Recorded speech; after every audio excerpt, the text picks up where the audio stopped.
வணக்கம். நான் ஸ்ரீரங்கம் ரவி உங்களோட பேசிகிட்ருக்கேன். இது மே மாத பலன் நிகழ்ச்சி.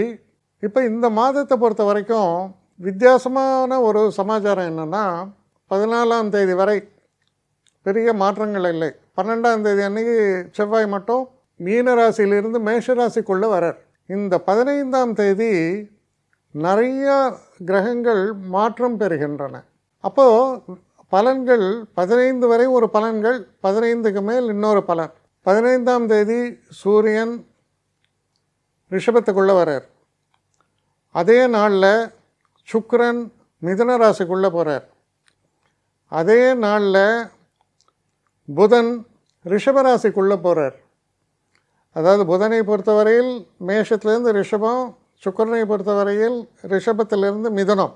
அப்போது நீங்கள் பார்த்தீங்கன்னா சூரியன், சுக்கிரன், புதன், செவ்வாய் 4 பேரும் ஏறத்தாழ ஒரு 2-3 நாள் வித்தியாசத்தில் மாறிக்கிட்டே இருக்காங்க.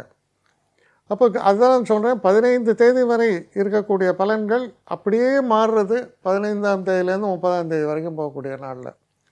ஸோ 2 பகுதிகளாக இருப்பதால் நான் ஒவ்வொரு ராசிக்கும் சொல்லக்கூடிய அந்த பலன்லேயும் 2 பகுதிகளாக இதை நான் பிரித்து சொல்கிறேன். துலாம் ராசி. துலாம் ராசி நேயர்களை பொறுத்த வரைக்கும் யார் கேட்டாலும் சொல்லுவாங்க, உங்களுக்கு என்னையா ரொம்ப நல்ல நேரம், 12 ராசிலேயே உங்களுக்கு ரொம்ப சிறப்பாக இருக்கே, அப்படி தான் சொல்லுவாங்க. ஒரு விஷயம் என்னென்னா, அது சரி, இப்போது 6ஆம் இடத்துல யார் இருக்காங்க? சனியும் செவ்வாயும் சேர்ந்துருக்காங்க. அப்படின்னா எனக்கு ஆரோக்கியம் சம்மந்தப்பட்ட விஷயங்களாக இருக்கட்டும், என்னுடைய அப்போசிஷன் எதிரிகள் சம்மந்தப்பட்ட விஷயங்களாக இருக்கட்டும், எனக்கு வெற்றி நிச்சயமாக கிடைக்கும். ஆனால் அது போராடி தான் அந்த வெற்றி எனக்கு கிடைக்கும். இது எப்படின்னா, ஒலிம்பிக்கில் ஓடுறேன், உன் கூட ஓடுறவனும் ரொம்ப திறமைசாலி, ஆனால் அல்டிமேட்டாக உனக்கு கப்பு கிடச்சிடும், அது வேறு விஷயம். சுலபமாக நடக்கும், நீயும் ப்ரிப்பேர்டாக இருக்கணும், நீயும் கஷ்டப்படணும், அப்போ அது நடக்கும்.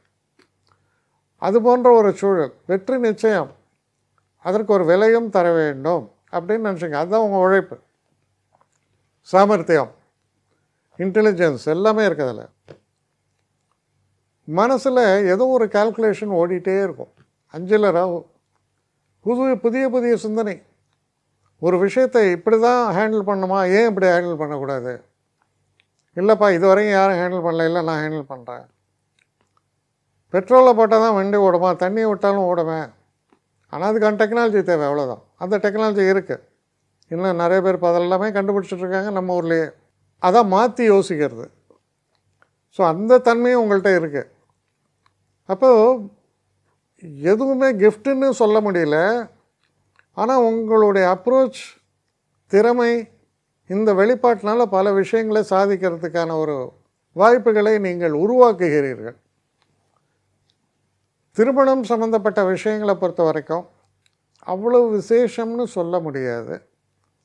சில நேரங்களில் ஹஸ்பண்ட் அண்ட் ஒய்ஃப்குள்ளே இருக்கிற ரிலேஷன்ஷிப்பில் கூட சில கரமுறான்னு இருக்கும், ரெசிஸ்டன்ஸாக. ஏன்னா என்ன ஆகுது, 7ஆம் வீட்டில் சூரியன் உச்சன். ஒரே வார்த்தையில் சொன்னால் காதலிக்க நேரம் இல்லை, அந்த சினிமா டைட்டில் தான் உங்களுக்கு சொல்லணும். சரி, இதெல்லாம் இருக்கட்டும். இருந்தாலும் 8ஆம் இடத்தில் சுக்கிரன் ஒரு விதத்தில் ரொம்ப சிறப்பு.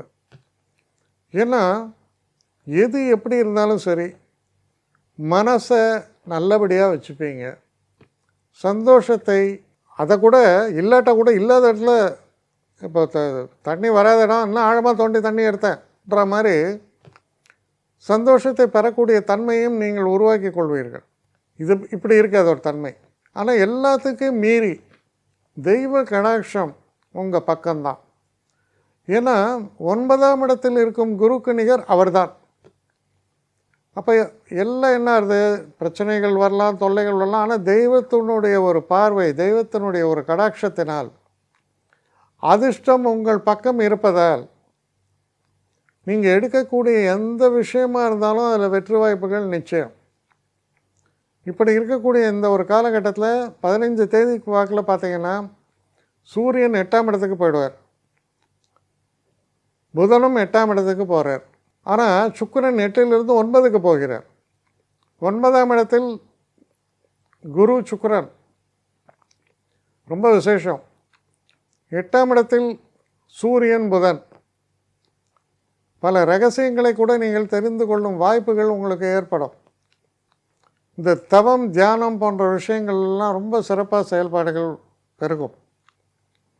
எதிர்பாராத தனவரவுகள் ஏற்படும். இப்படி பலவிதமான நன்மைகள், ஒரு பாசிட்டிவ் ரிசல்ட்ஸு, சர்ப்ரைசிங் ரிசல்ட்ஸு. ஆனால் இப்போது என் திறமைக்கும் அதற்கும் சம்பந்தமே இல்லை, அது பாட்டுக்கு தன்னிச்சையாக நடக்கிறது. திடீர்னு ஒருத்தர் வரார், ஒரு பெரிய அசைன்மெண்ட் உங்களுக்கு தரார், இந்த அப்படி அட்வான்ஸ். இவன் யார், இவன் எங்கேருந்து என்ன தேடி வரான், எதுக்காக எனக்கு இது என்னை நம்பி கொடுக்குறான், ஏன் அட்வான்ஸையும் வேறு கொடுக்குறான் அப்படின்னு நீங்கள் யோசிச்சிங்கன்னா உங்களுக்கே பசில்ட்டாக இருக்கும். விடை தெரியாத ஒரு விஷயம். இது போல் தன்மைகளை சொல்கிறது செகண்ட் ஆஃப். அதனால் உங்களை பொறுத்த வரைக்கும் நீங்கள் அதிர்ஷ்டசாலி தான். ஆனால் ஃபஸ்ட் ஆஃபில் முயற்சியினால் வெற்றி, செகண்ட் ஆஃபில் எதிர்பாராத விஷயங்கள் நடந்து எதையுமே நான் முயற்சியே பண்ணலை, இது இப்படி நடக்கும்னு நான் நினைக்கிச்சு பார்த்தது கூட இல்லை, கனவுலும் நினைக்கவில்லைம்பாங்க. ஆனால் என் வெற்றி வாய்ப்புகள் கதவை தட்டுகிறது. இது போன்ற ஒரு தன்மையை பார்க்கக்கூடிய ஒரு மாதமாக இது உங்களுக்கு அமையும். என்னை காண்டாக்ட் பண்ணணுன்னு நினைக்கிறவங்க srirangam.ravi1@gmail.com ஒரு முகவரிக்கு உங்களுடைய இதை அனுப்புங்க. கட்டணம் உண்டு, அதோடைய விவரங்களை நான் உங்களுக்கு அனுப்புகிறேன். ஆனால் நான் இன்றைக்கி மேல் அம்சம் இன்னும் பதில் வரலையே அப்படின்னு வருத்தப்படாதீங்க. ஏன்னா எனக்கு கொஞ்சம் பெண்டிங்கில் இருக்குது. ஒரு நாளைக்கு எவ்வளோ பேரை நான் பார்க்க முடியும், 3 பேர் 4 பேர் மேலே என்னாலையும் பார்க்க முடியாது. ஆனால் நிறைய பேர் ஆசைப்பட்றாங்க. ஆனால் கண்டிப்பாக நான் எல்லாருக்கும் ரிப்ளை பண்ணுவேன். சில நேரங்களில் 3 to 4 வீக்ஸ் ஆகும் என்னுடைய ரிப்ளை வரத்துக்கு. ஆனால் வரும். ஏன்னா நான் எல்லோரும் ஒரே நேரத்தில் ஒரு நாளைக்கு 10 பேர் பார்க்கணுன்னா முடியாது. ஸோ அதை கன்சிடர் பண்ணுங்கள்.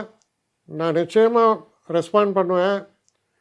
இதில் இந்த கல்யாண பொருத்தங்கள் போன்ற விஷயங்களை ஓரளவுக்கு அவசரமாக பார்க்கணுன்னு நினச்சா அதுக்கு ஓரளவுக்கு ப்ரையாரிட்டியும் தரேன். அதனால் கொஞ்சம் பொறுமை காக்க வேண்டும். கொஞ்சம் டிலே ஆகிறதுக்காக என்னை மன்னிக்கணும். ஆனால் ஐ மீன் ஹெல்ப்லெஸ் சுச்சுவேஷன். அதனால தான் நிச்சயமாக ஐ வில் ரிப்ளை யூ.